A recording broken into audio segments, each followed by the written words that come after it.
Okay sir. అందరికీ నమస్కారం. విద్యార్థుల సమస్యలను గాలి వదిలేసి గత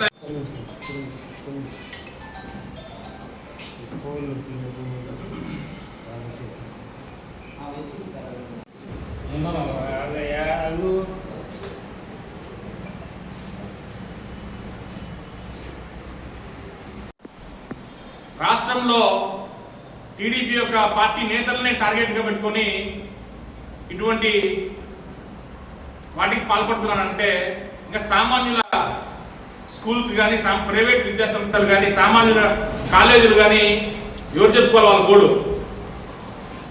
సొంత పార్టీ నేతలే టార్గెట్గా పెట్టుకొని ఒక మినిస్టర్ అయినటువంటి వాళ్ళ కాలేజీనే పోయి బెదిరించి వాళ్ళ కాలేజీలో ఇటువంటి కార్యక్రమాలు చేస్తుంటే ఎక్కడ పోతుంది ఈ సమాజం? గత 3 నెలల క్రితము నేను నా సోదరుడు ఇదే ఆఫీస్లో ప్రెస్ మీట్ పెట్టి వివరంగా వివరించడం జరిగింది. అప్పుడు మా పైన కక్ష సాధింపు చర్యలో భాగంగా మాకు నోటీసులు పంపించడం జరిగింది. అప్పుడే చెప్పినాం మేము, ఇతను అవినీతి పరుడు, ఇతను చేసిన అక్రమాలన్నీ మేము ఆ రోజు బయట పెట్టాం. కానీ ఆ రోజు ఏదో మా పైన కక్ష సాధింపు చర్యలు చేసుకోవడం జరిగింది. ఓకే, ఫైన్, బాగుంది. ఈరోజు సొంత పార్టీ నేతలు టీడీపీ నాయకులకే అతని భాగోదం అంతా బయటపడి గుట్టు రట్టయ్యి ఈరోజు అతను పార్టీ నుంచి సస్పెండ్ అయినాడు. అదేవిధంగా మేము ఒకటే కోరుకుంటున్నాం, గౌరవ ఎమ్మెల్యే గారికి కూడా, ఇటువంటి వారిని మీ పార్టీలో పెట్టుకుంటే మాత్రం పార్టీకి పుట్టగతులు కూడా ఉండవు అని చెప్పి మేము తెలియజేస్తున్నాం. తక్షణమే బొజ్జా తిరుమలేష్ అనే వ్యక్తిని పార్టీ నుండి సస్పెండ్ చేయాలా, అతన్ని పార్టీలోకి రాణించుకోకూడదని చెప్పి మేము మీకు తెలియజేస్తున్నాం. అదేవిధంగా కరెక్ట్గా పోయిన సంవత్సరం ఆగస్టులో మా మేయర్ అయినటువంటి సురేష్ బాబు గారి ఇంటిపైన చెత్త వేసే కార్యక్రమం చేసినాడు.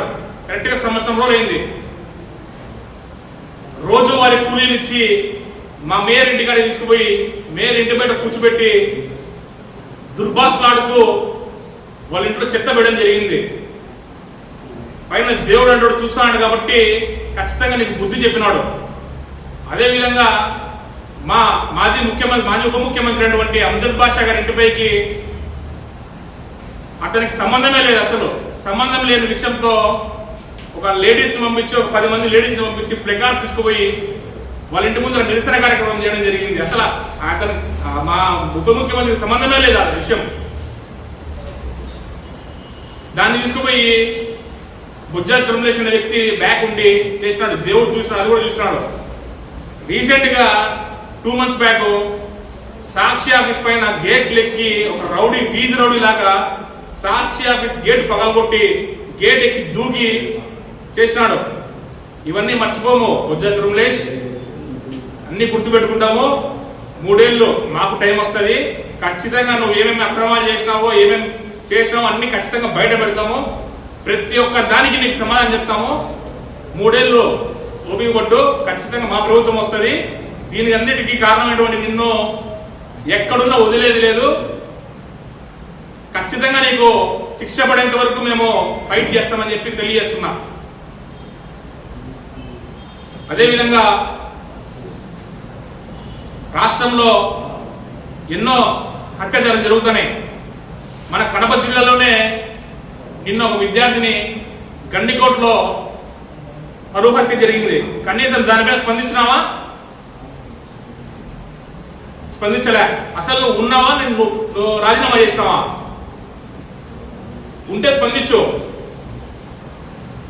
నువ్వు స్పందించకుండా ఏ ఒక్క విద్యార్థులకు అన్యాయం జరుగుతున్నా కానీ నువ్వు స్పందించలే. ఆర్టెక్ యూనివర్సిటీలో విద్యార్థులు ధర్నా చేస్తుంటే కనీసం వారిపై స్పందించలే. కనీసం నువ్వు ప్రెస్ మీట్ పెట్టినావా వాళ్ళపైన?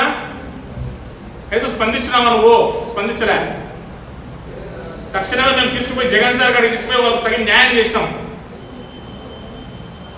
కాబట్టి నువ్వు ఇటువంటి అవినీతికి పాల్పడినావు కాబట్టి నీకు దేవుడు ఖచ్చితంగా మంచి బుద్ధి చెప్పినాడు, నిన్ను పార్టీలో తక్షణమే సస్పెండ్ చేయాలా. ఇటువంటి వ్యక్తిని టీడీపీ పార్టీ పెట్టుకుంటే మాత్రం టీడీపీ పార్టీకి చెడ్డ పేరు. దయచేసి టీడీపీలో ఉండే నాయకులు, గౌరవ ఎమ్మెల్యే గుర్తించాలా. ఇటువంటి వ్యక్తిని పక్కన పెట్టుకుంటే మాత్రం పార్టీకి పుట్టగతులు కూడా ఉండవని చెప్పి మేము తెలియజేస్తున్నాం.